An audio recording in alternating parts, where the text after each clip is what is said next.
I'd like to tell you a story I'd like to tell you a story about a boy named Sven. about about a boy named Seth. He was in the fifth grade, autistic, He was in the fifth grade, autistic, and he couldn't read a single word.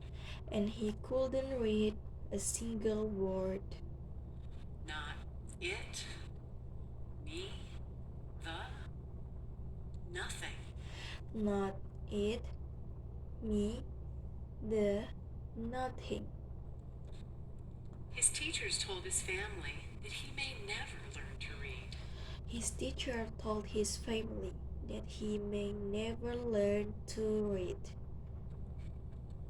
With my simple reading program, I taught Sven to read. With my simple reading program, I taught Sven to read. My story begins when my daughter was in the first grade.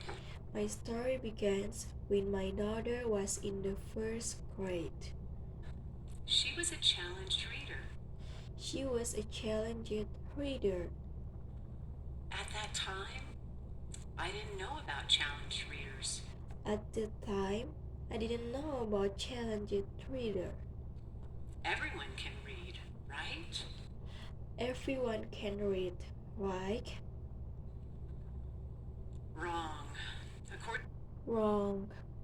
to the U.S. Department of Education, According to the U.S. Department of Education, last year, 19% of high school students in America last year, 19% of high school students in America graduated unable to read above a third grade level.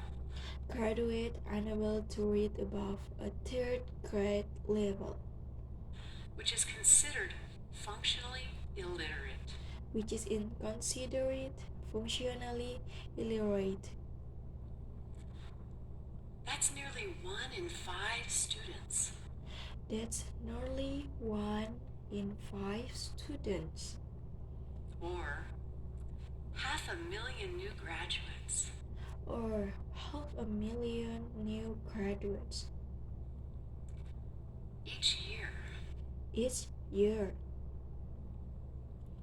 How can anyone graduate high school not knowing how to read?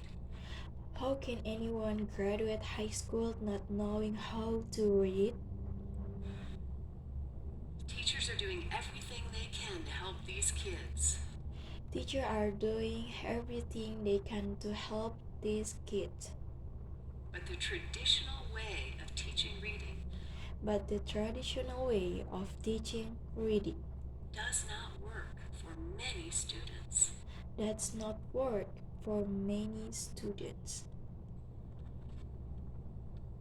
According to the National Assessment of Adult Literacy, According to the National Assessment of Adult Literacy, in America, 85% of juvenile delinquents and 70% of prison inmates are functionally illiterate.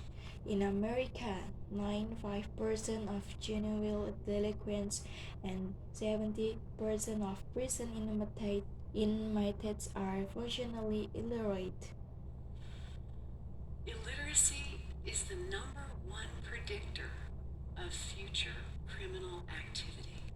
Illiteracy is the number one predictor of future criminal activity.